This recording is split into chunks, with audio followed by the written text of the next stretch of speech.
Boa noite, sejam bem-vindos, Boa noite. bem-vindas, né? Estamos aqui com 12 pessoas online aqui, eu acho que daqui a pouquinho deve entrar mais gente para participar da nossa live. Hoje o tema muito interessante, propriedade intelectual e Copa do Mundo 2022.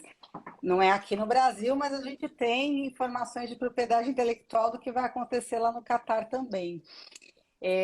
Antes de abrir aqui nossa live, iniciarmos os trabalhos, eu quero cumprimentar a OAB Guarujá, na pessoa do Dr. Marcelo Henrique Garcia, presidente da OAB Guarujá. Também quero agradecer o incentivo, o apoio da doutora Soraya Embaçaí de Mello, nossa presidente da Comissão de Propriedade Intelectual da OAB Guarujá, que vem fazendo história, gerando ótimos conteúdos, com reuniões imperdíveis mensais. Quem não faz parte da comissão, convido fortemente que faça parte, que entre aqui por meio do Instagram, entre em contato, envie um direct para fazer parte da comissão, ou entre em contato com a OAB Guarujá. E meninas, hoje também aqui fico muito feliz, um quadro de mulheres, né? A gente falando sobre futebol, sobre Copa do Mundo, e hoje é o dia da Também. inovação, né? Então nós estamos aqui, mulheres fortes, inovando. Dia 19 de outubro se comemora o dia da inovação, foi quando, salvo engano, em homenagem a Santos Dumont, foi quando o dirigível dele rodou lá em Paris, né? Então, estamos aqui. Eu acho que essas lives a OAB também vem inovando ao longo do tempo, né? Trazendo conteúdo relevante não só para a comunidade jurídica, como para a sociedade em geral. E o tema de hoje, como eu já disse, propriedade intelectual e Copa do Mundo. E quem vai participar dessa live comigo são duas advogadas que fazem parte da comissão, doutora Gabriela Ferreira, que é advogada, pós-graduada em Direito Empresarial, Direito Civil e Processo Civil pela Faculdade Legale, graduada pela Universidade Católica de Santos, membro do grupo de estudos de Fashion Law da Universidade Católica de Santos e membro da nossa comissão. E a doutora Bruna Fernandes, advogada, formada em Direito pela Universidade Cândido Mendes, mestranda em Propriedade Intelectual e Inovação pelo INPI, membro da Comissão de Propriedade Intelectual da OAB Subseção Guarujá, nossa comissão, e membro da Comissão de Propriedade Industrial da OAB do Rio de Janeiro. E quem vai moderar essa live hoje sou eu, quem não me conhece, meu nome é Liliane Agostinho Leite, também sou membro da comissão formada em Direito, tenho pós-graduação em Direito Contratual pela PUC e Propriedade Intelectual pela FGV de São Paulo. Meninas, sejam muito bem-vindas. Obrigada, Muito obrigada. Liliane. Gostaria de agradecer também à doutora Soraya e ao presidente da OAB Guarujá, reiterando o seu agradecimento. É uma honra poder estar aqui nessa live. Também queria agradecer a colega Gabriela, Liliane, ao presidente da OAB do Guarujá, Dr. Marcelo Henrique Garcia, nossa presidente da comissão, né, de propriedade intelectual do Guarujá, doutora Soraya Embaçaí de Mello, e é um prazer estar participando também dessa live, principalmente com essas colegas tão experientes no tema. E meninas, para a Eu gente não começar, iniciar aqui os trabalhos e esquentando o tema, primeira pergunta que eu gostaria de fazer para vocês, para que a gente pudesse começar aqui nossa conversa. Afinal, o que tem de propriedade intelectual em eventos esportivos, especialmente Copa do Mundo? Tem alguma coisa ou não tem nada a ver, não tem propriedade intelectual lá? tem Bom, muita coisa. Quer começar, Bruna? pode ser, eu vou falando um pouquinho, você vai me complementando e a gente vai fazendo essa dinâmica assim. Bom, quando a gente fala de propriedade intelectual, né, a gente tem aí marcas, patentes, desenhos industriais, direitos autorais, principalmente, né? Tem algumas outras divisões, mas vou focar nesses ativos. E aí, na Copa do Mundo, né, a gente na verdade, assim, nos eventos esportivos, a gente pode falar de patentes, por exemplo, de um equipamento, a gente pode falar de um desenho industrial, a gente pode falar de marcas. E na Copa do Mundo em específico, eu acho que a gente acaba abordando e abrangendo mais as marcas, né, do que propriamente patente, desenhos industriais que ficam para outros esportes em que envolvam um pouco mais de tecnologia. Então, acho que dentro da propriedade intelectual, o que a gente consegue explorar mais nesse evento da Copa do Mundo é a questão das marcas mesmo. Não sei se a Gabriela quer complementar com alguma outra informação. Não, concordo totalmente com você. Na verdade, acho que a única preocupação é justamente de não conflitar. Por exemplo, os patrocinadores da FIFA com os patrocinadores da CBF, porque foi uma coisa que até a gente estava comentando há alguns dias, no sentido de que nas Olimpíadas de 96 houve um conflito bem intenso, digamos assim, nesse sentido, porque a Reebok patrocinou as Olimpíadas de 96. Porém, um dos esportistas, ele estava usando a chuteira da Nike durante o evento. E a Nike se tornou patrocinadora da CBF em 96. Então, existe também essa questão de não somente quem é patrocinador do evento, como também quem é patrocinador dessas organizações. E o cuidado que tem que ter com os contratos para não conflitar. Porque, por exemplo, a Reebok investiu 20 milhões naquela época e no final se sobressaiu a Nike, que era patrocinadora da CBF, que não era vinculada às Olimpíadas daquele ano. Mas É só um apontamento interessante. eu vou provocar vocês. Eu vejo mais ainda itens de propriedade intelectual num evento esportivo e Copa do Mundo. Eu vejo muita questão também de direito autoral. A gente tem trilha sonora, tem execução pública, gente. Quando tem o show de abertura, de encerramento, aqui no Brasil a gente chama aquilo de execução pública. Não sei no Uhum. Catar se também tratam dos direitos conexos, mas tem a questão do direito autoral, por exemplo, todo o mote da campanha publicitária também, a criação da campanha publicitária, toda a publicidade que é negociada também. A Gabriele trouxe a questão do patrocínio, mas é a questão da publicidade, né? É o investimento que as marcas fazem de estar ali naquele evento esportivo, né? Então elas investem milhões e sabem do retorno, né? Que não é só em si no jogo esportivo, mas também em todas as fanzones que eles fazem, onde os torcedores se reúnem, é por meio do licenciamento também de produtos, né? De copo, camiseta, bottom, tudo que remete àquele evento esportivo, de que quem vai quer levar de volta, né? Quer ter aquela Com lembrança daquele certeza. evento. Eu não É, sei se quando exata. teve a Copa aqui vocês tiveram a oportunidade de participar. Eu não fui aos Infelizmente não. jogos, eu também não, porque eu, na verdade, estava viajando, então eu não consegui participar presencialmente, mas estava assistindo de longe. E eu acho que também a visibilidade, né, que esse evento tem faz com que as marcas tenham ainda mais interesse, com que eles queiram veicular, né, seus produtos, enfim, porque eles conseguem atingir um público de forma globalizada, né? Não só local. Então, isso também é muito importante para eles, essa visibilidade que o evento em si traz e permite essa difusão né, dos valores da marca, dos produtos que eles têm, dessas questões de criações autorais, enfim. E por isso Inclusive, até a preocupação com o cuidado, né, que se tem que ter com a legislação quando envolve o patrocínio, porque o país que cedia, normalmente ele tem que se preocupar, acaba criando leis temporárias, né, no mínimo, para proteger esses patrocinadores, para evitar o marketing de emboscada, que a gente vai falar um pouco mais para frente, já estou me antecipando.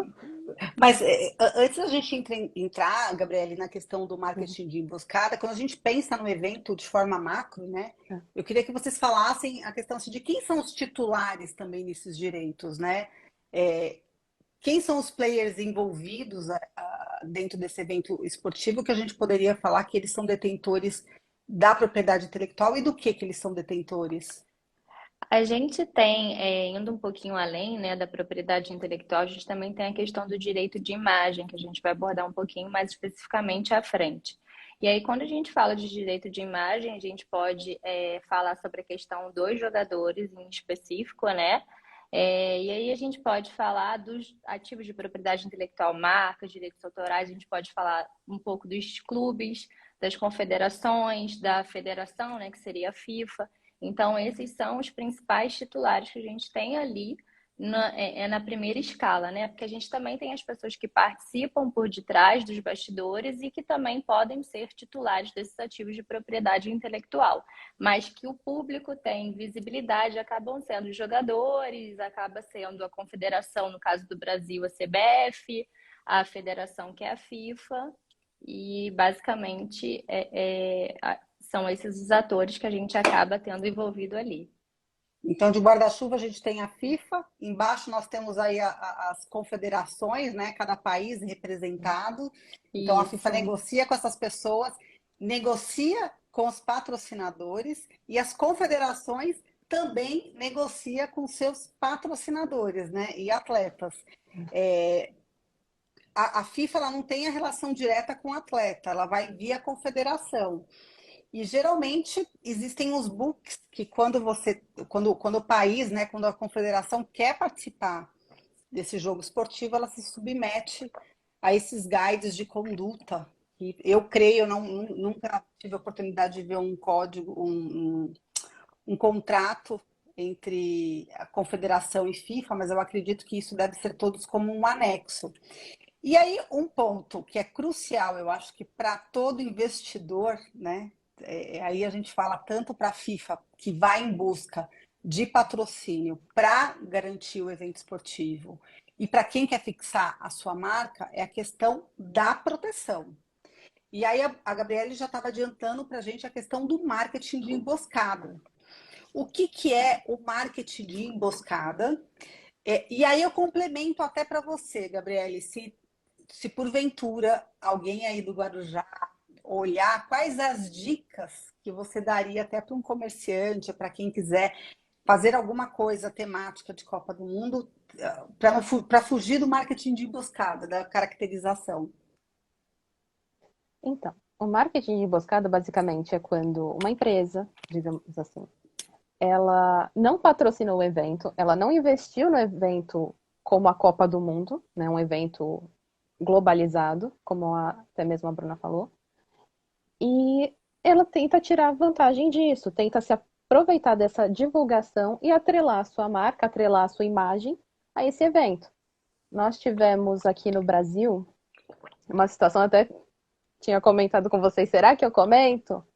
Que alguns consideram marketing de emboscada, outros veem como não, que foi um pouco extrema essa visão, que foi no caso da sunga do Neymar. Em 2014, durante a Copa, o Neymar usou uma sunga com a imagem do Brasil, só que era um desenho de uma marca específica.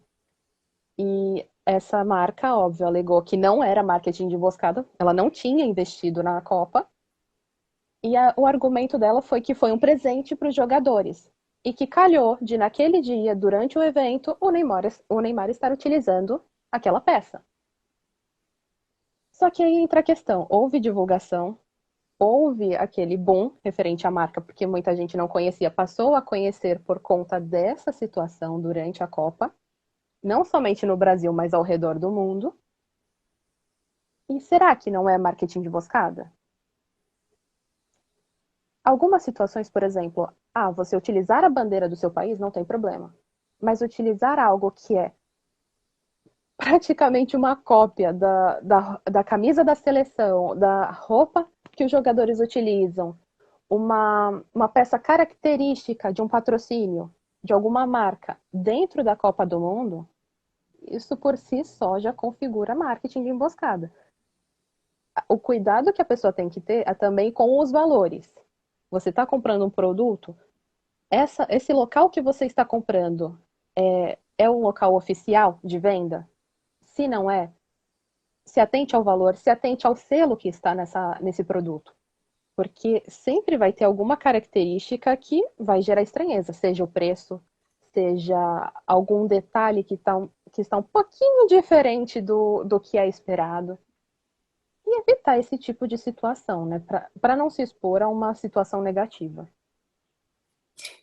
O Gabriele, e é interessante a gente também lembrar que essa questão do marketing de emboscada, a gente está aqui trazendo dentro do contexto da Copa do Mundo, mas ela também se aplica para outros eventos esportivos, como as Com certeza. Olimpíadas, Copa das Confederações, Comebol, Champions League. Isso, assim, é um conceito que se aplica também para outros campeonatos. E aí eu acho interessante a gente fazer uma diferenciação desses exemplos que você trouxe, né? Da questão do marketing de emboscada por associação e por intrusão. E aí eu vou pedir licença para vocês até para fazer a leitura, que o marketing de emboscada por associação é divulgar marcas, produtos ou serviços com o fim de alavancar vantagem econômica ou publicitária por meio da associação direta ou indireta aos eventos e símbolos oficiais, induzindo terceiros a acreditar que tais marcas e produtos ou serviços são aprovados e autorizados e endossados. Já o marketing por inclusão é o quê? É expor marcas, negócios, estabelecimentos, produtos, serviços ou praticar atividade promocional não autorizada, né? Atraindo de qualquer forma a atenção do público nos locais de ocorrência dos eventos. Então, marketing de associação, eu associo minha marca achando, realizando uma ação para a pessoa achar que está endossada, né, pelo patrocinado, pelo organizador do evento. E o de intrusão é aquele em que eu entro lá no campo, tem aquele clássico, eu acho que das mulheres que estavam com a mesma camiseta, eram modelos lindas, né? E que. Copa de 2010. E, Foram duas cervejarias, na verdade. A Budweiser estava patrocinando a Copa daquele ano. E uma cervejaria, não sei se contratou ou, enfim, deu ingresso para as modelos. Elas foram vestidas de laranja, basicamente para torcer pela Holanda. E foram todas com logo e banderola da outra marca de cervejaria, que não tinha nada a ver com o patrocínio da Budweiser. Então, e, ó, foi. e até aproveitando, eu deixei aqui guardado, gente, porque eu vou guardar. Isso aqui vai ficar para a história. Eu tenho aqui os ingressos, esse daqui, olha, é a final da Copa, que foi no Maracanã, né? O ingresso. E olha que interessante o ingresso. Tem um disclaimer aqui, ó, dizendo já um descritivo do que pode. Eu não consigo ler, porque eu preciso de um óculos aqui, esqueci no escritório, mas eu tirei uma foto e ampliei aqui, que aqui está dizendo que esse ingresso ele é pessoal, né? E aí a pessoa ela licencia, ela indica uma licença pessoal irrevogável que será automaticamente revogada em caso de violações ao guia do torcedor. Olha que interessante, já faz um link aqui entre ingresso e cartilha. E nessa cartilha, essa cartilha que eu tenho aqui, ela é da Copa das Confederações. Eu, eu acho que eu não gosto de futebol, né? Só um pouquinho! E aqui tem uma seção, olha, vou tentar colocar aqui, da publicidade. Olha. Então, aqui tem uma seção da publicidade, onde fala, olha, existe o mito que os locais que sediam as partidas dos grandes eventos esportivos, como o Estádio da Copa, são locais em que a única vestimenta aceitável são os produtos dos patrocinadores do evento. Aí este não é o caso. A única situação em que a escolha de roupas ou produtos pode se tornar problema ocorre quando uma empresa não patrocinadora da Copa, né, tenta manipular torcedores utilizando como ferramenta de uma campanha de marketing sem amparo contratual com os detentores do direito. Esse tipo de ação é conhecida como marketing de emboscada. Então aqui, ó, eles já entregam isso para os torcedores. E aqui tem perguntas frequentes também, um guide com várias perguntas. E aí, aqui, ó, posso usar ou levar roupas e itens de marca de empresas não patrocinadoras? Sim, desde que a roupa ou os itens como bandeiras, faixas, não façam parte de uma campanha de marketing de emboscada, e aí ele vem discorrendo aqui o que seria o marketing de emboscada, né? Então, eu localizei aqui em dois momentos em que ele instrui o torcedor o que, que é, o que não é, para ninguém dizer que se escusar dizendo sua própria torpeza, né? Ninguém pode.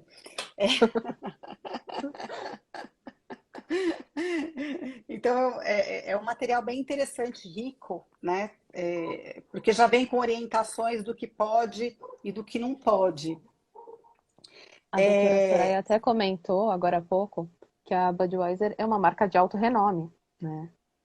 E a situação que ela acabou passando referente à Copa de 2010 foi realmente foi escancarado, digamos assim.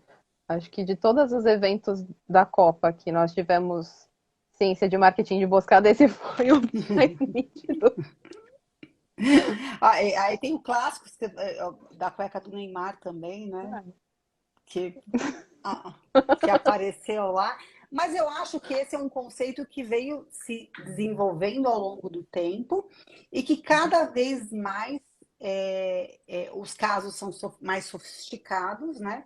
Mas, por outro lado, se tornou mais didático. Eu acho que depois da Copa de 2014 aqui no Brasil, é um conceito que se tornou muito mais introduzido dentro do mercado publicitário.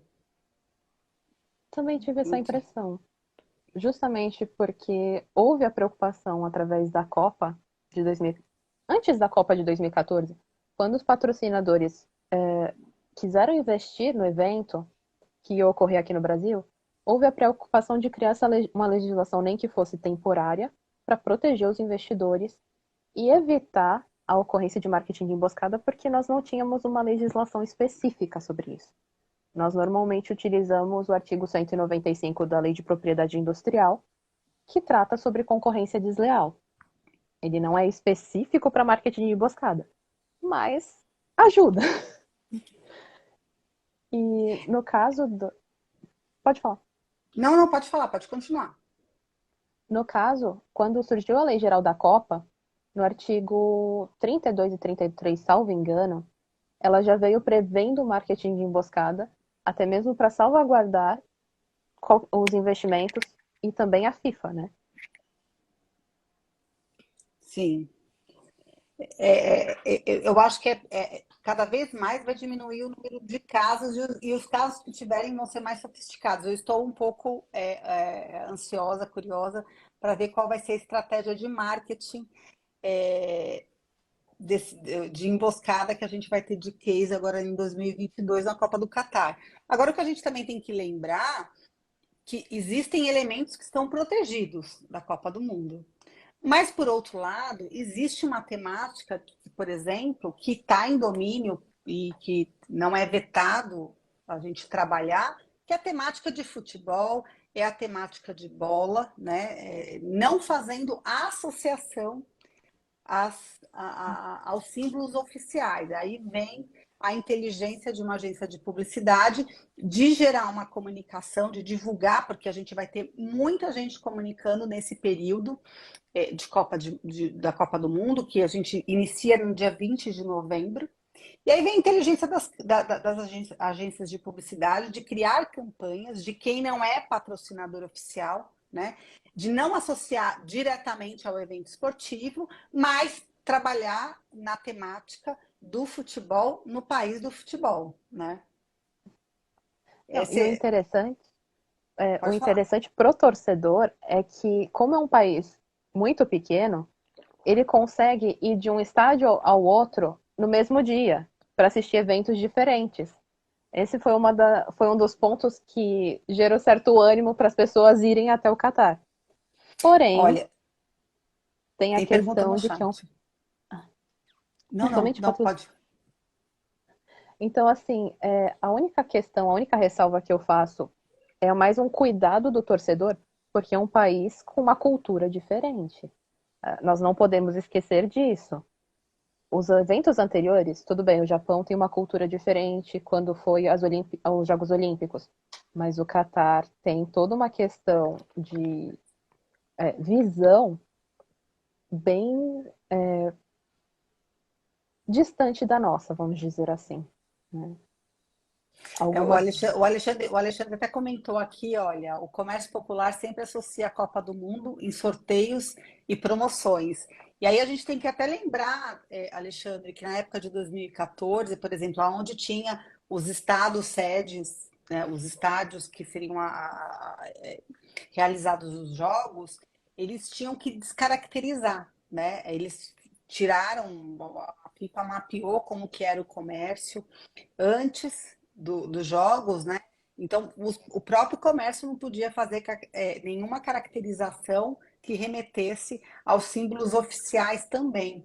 E aí aqui tem um comentário: somente os patrocinadores podem fazer vídeos publicitários ou qualquer anunciante. Gabriele quer comentar se somente os patrocinadores podem? depende. Por exemplo, se no caso do Neymar, ele também tem marcas que ele representa, ele também tem contratos publicitários. E não é porque ele está jogando na Copa que ele vai deixar os contratos de lado, né? Então, nós temos que pensar nisso. Existe a questão dele ceder a imagem dele para o álbum de figurinhas, para as divulgações, para marcas que patrocinam o evento, mas ele também tem outros contratos que ele tem que honrar.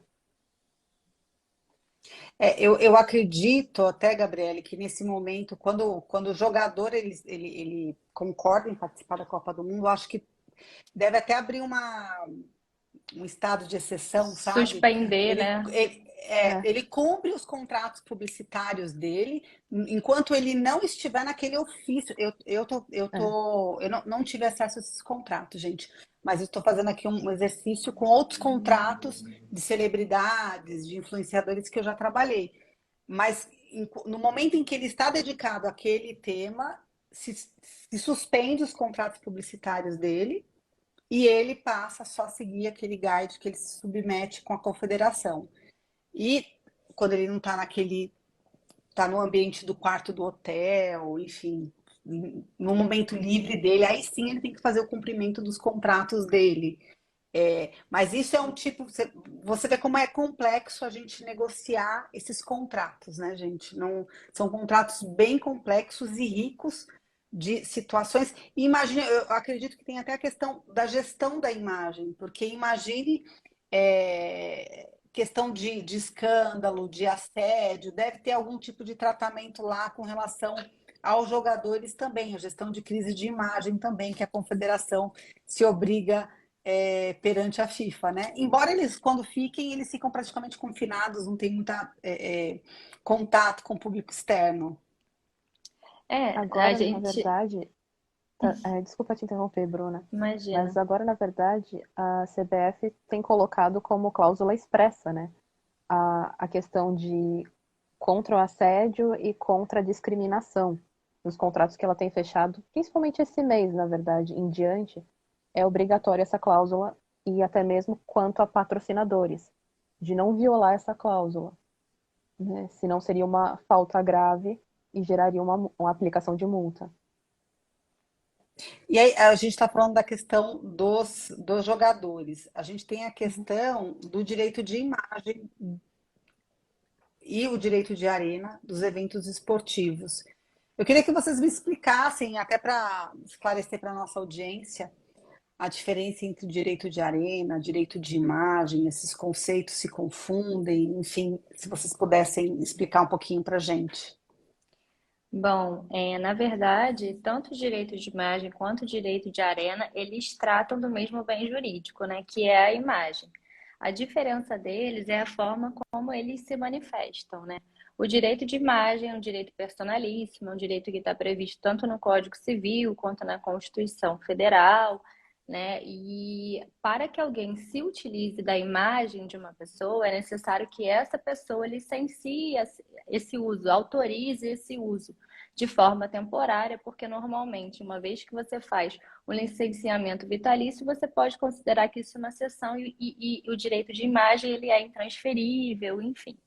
E a questão do direito de arena, ele consiste numa prerrogativa exclusiva, né, de negociar, de autorizar, de proibir captação, fixação, emissão, retransmissão, enfim, da reprodução das imagens que são provenientes dos eventos desportivos, né? Então, no jogo de futebol, por exemplo, essa transmissão está ligada ao direito de arena.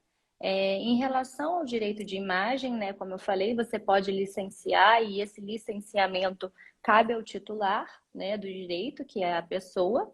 E ela até pode permitir que, por exemplo, o clube, né, falando não só no aspecto aqui da Copa, mas falando do aspecto do futebol, por exemplo, que o clube faça essa negociação por ela.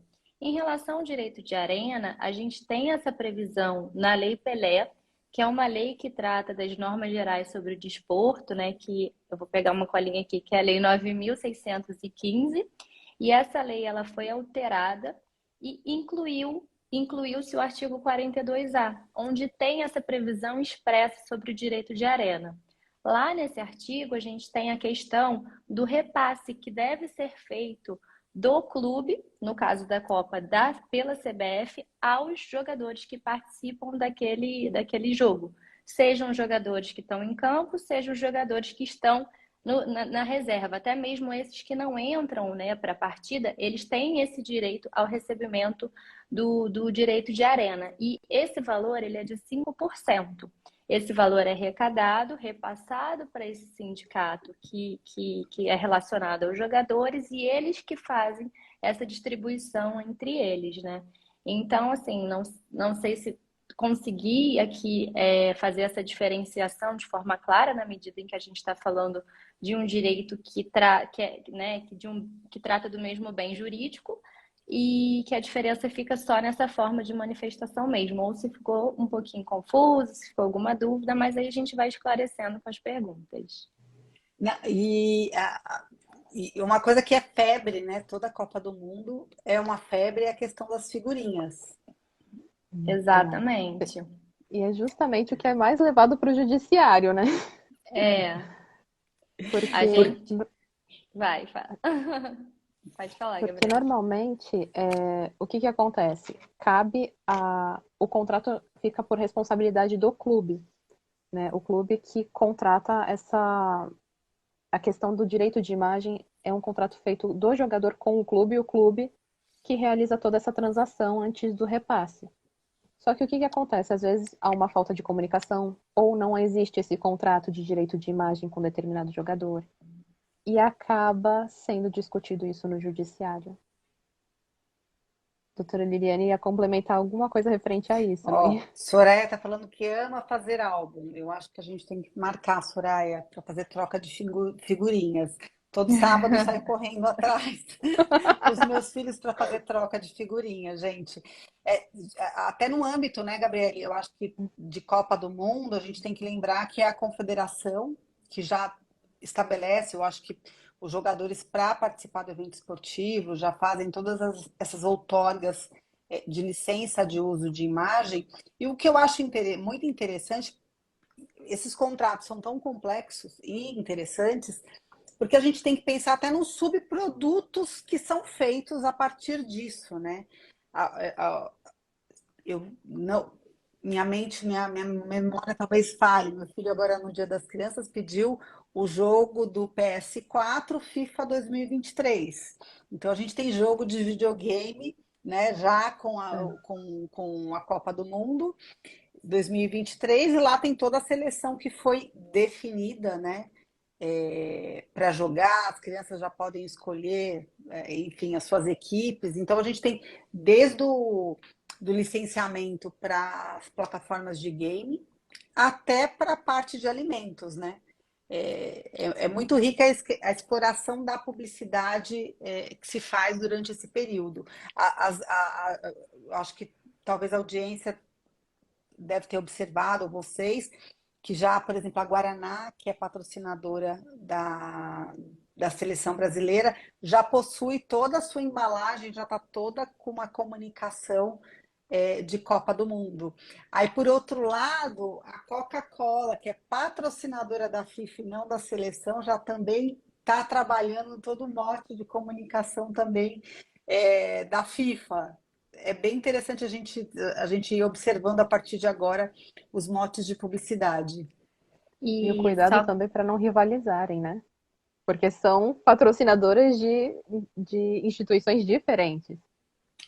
E só complementando a questão também do direito de imagem, né? Como eu falei, ele por se tratar de um direito que é temporário, a gente também tem que observar esse ponto, porque, por exemplo, às vezes o jogador ele licencia a imagem dele para ser utilizada por um lapso temporal, esse lapso termina, mas a imagem continua sendo usada em álbuns futuros, em jogo de futebol, sem que exista mais essa autorização. E normalmente é isso que enseja essas ações judiciais, né?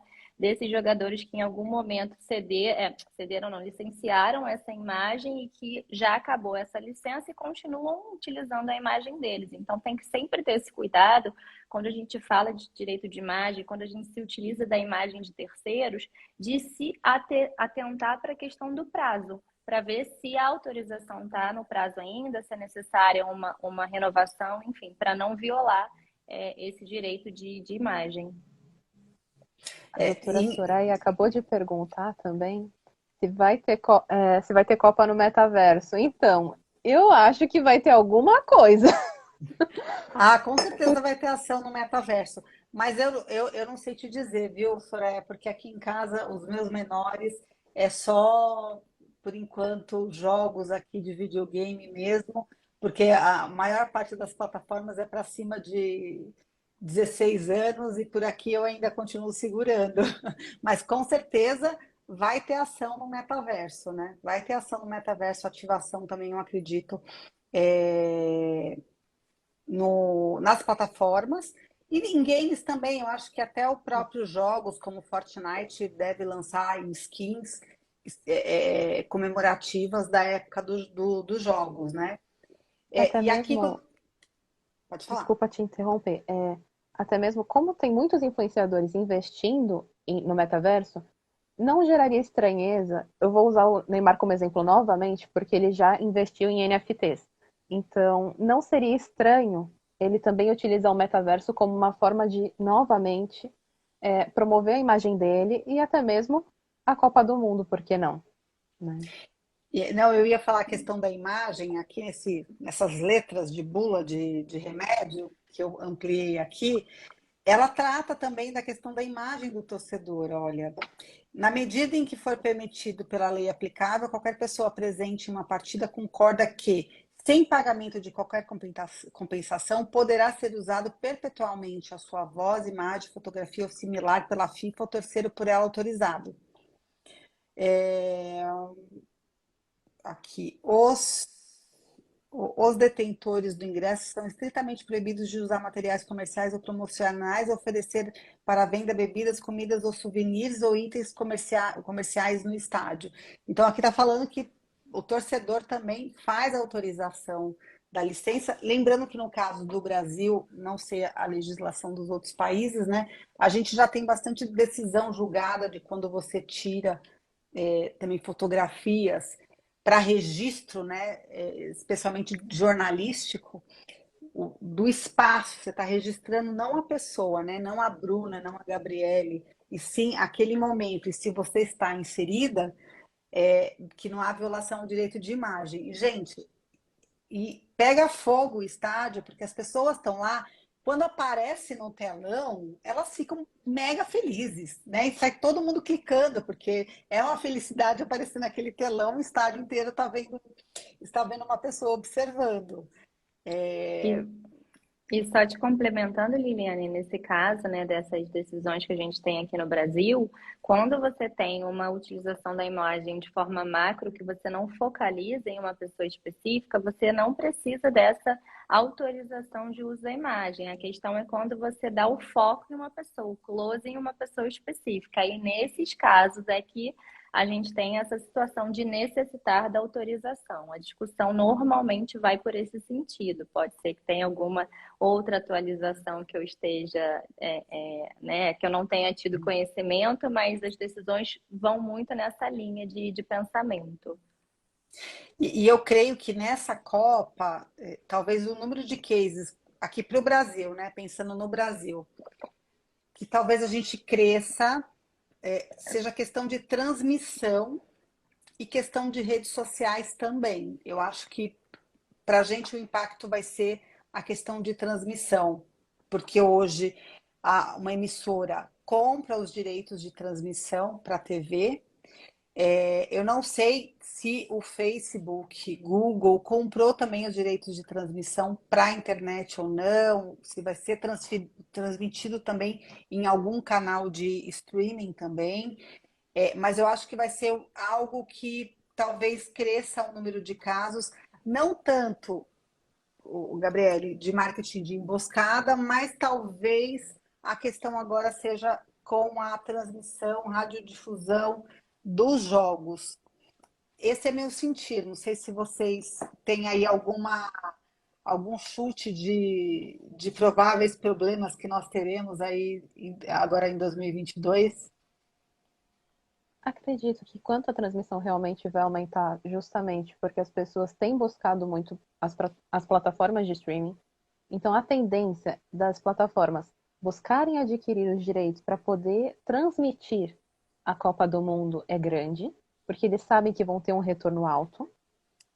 E, além disso, lembrando um pouquinho que o presidente da Comissão de Direitos Digital está aqui, doutor Alexandre, quanto ao metaverso, tem a questão do avatar poder ter uma personalidade flexível.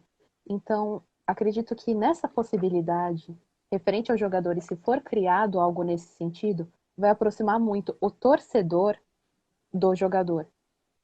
E isso vai fazer com que aumente o investimento nesse tipo de mecanismo, nesse tipo de transmissão virtual também. Perfeito. Gente, a gente estamos finalizando aqui a nossa live. Não sei se Bruna tem alguma consideração final para fazer, para a gente, antes do encerramento. Assim, só mesmo, né, falar não é em relação à Copa em si, mas falar que aqui no Brasil a gente tem se preocupado também bastante com a parte da legislação relacionada ao desporto, né? Tanto é que a gente tem um projeto de lei correndo, que é o projeto 1153 de 2019, e que ele visa profissionalizar ainda mais a questão dos atletas, né? Garantindo mais direitos, prevendo mais enfim, mais direitos mesmo, garantindo questões que antes foram garantidas para trabalhadores normais, né, de CLT, mas que os jogadores acabavam não tendo. Então, tentando prever que eles tenham esses direitos mínimos que nós, trabalhadores de profissões mais comuns, mais tradicionais, temos, né? Então, esse projeto está correndo, já passou pelo Senado, está na Câmara, e vamos ver se ele vai ser aprovado, né? E aí a gente está falando de um aspecto mais do esporte de modo geral, não só da Copa, mas aproveitando o ensejo da temática, só para destacar essa questão. Eu acho que é Mel Larissa ou Larissa Cinco. Ela fez uma pergunta aqui para gente. Tem alguma lei que os anunciantes devem seguir na Copa do Mundo? Bom, a gente tem, Melissa, vários regramentos que devem ser seguidos, né? Primeiro, a gente tem questões da Lei Geral da Copa, né, que ela ainda continua vigente aqui no Brasil. A gente tem a própria CONAR, que trata sobre a matéria. Depois eu posso até colocar aqui um descritivo de vários. A gente tem questão do CONAR, quando a gente fala de questão de bebida alcoólica, vai ter lá um anexo dentro do CONAR dizendo como que tem que ser a comunicação de bebida alcoólica. Tem vários anexos, dependendo do produto que vai ser seguido. Então a gente tem um Código de Defesa do Consumidor também, quando trata da publicidade também é aplicável. Então, tem um arcabouço que se aplica não só especificamente quando a gente fala de Copa. Eu acredito que a gente pode voltar para a Lei Geral da Copa, mas quando a gente fala de publicidade, existe um macro de legislações que se aplicam também na construção da mensagem publicitária que deve ser obedecida. Então, preservando sempre a questão do uso da marca, da imagem dos jogadores também, e do consumidor para que ele entenda que se trata de uma publicidade. A Soraya fez aqui um comentário que eu venho falando nos últimos tempos também, que é a questão da avatarização, né?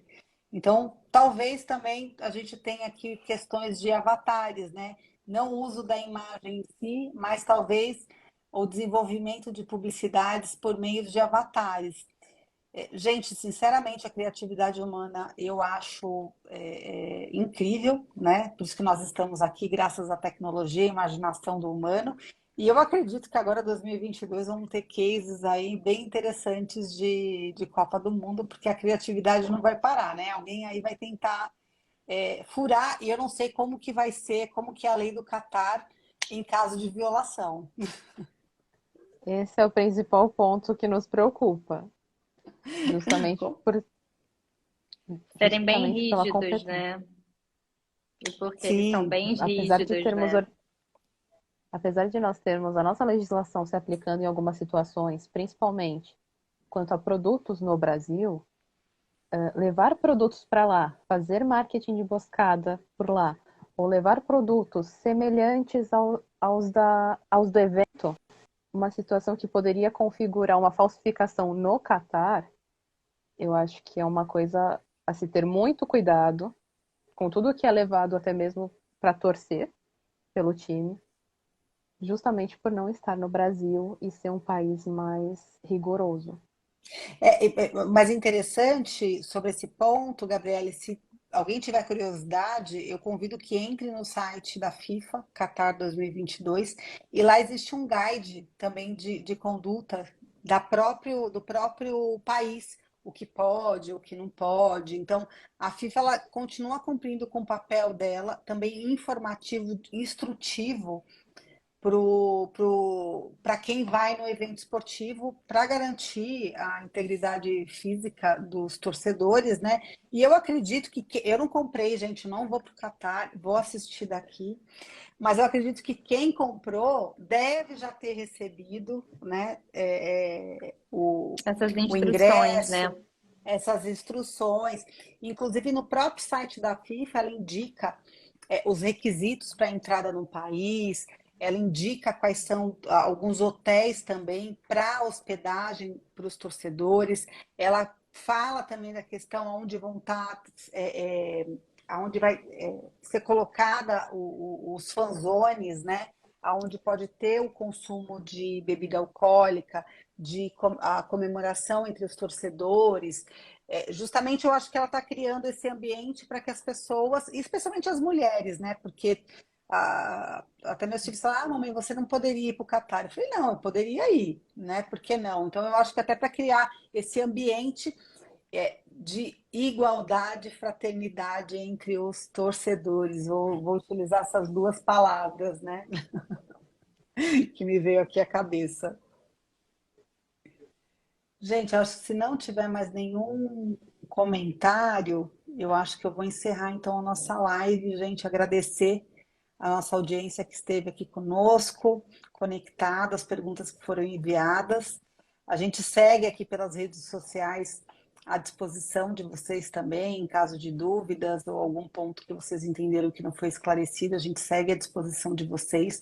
Mais uma vez eu quero agradecer ao presidente da OAB Guarujá, o doutor Marcelo Henrique Garcia, a nossa presidente, doutora Soraya Embaçaí de Mello, né, que nos recruta aí a fazer parte dessa comissão que vem fazendo história, gente. Essa comissão da OAB Guarujá, Comissão de Propriedade Intelectual, vem fazendo história. Muito conteúdo bom gerado aqui.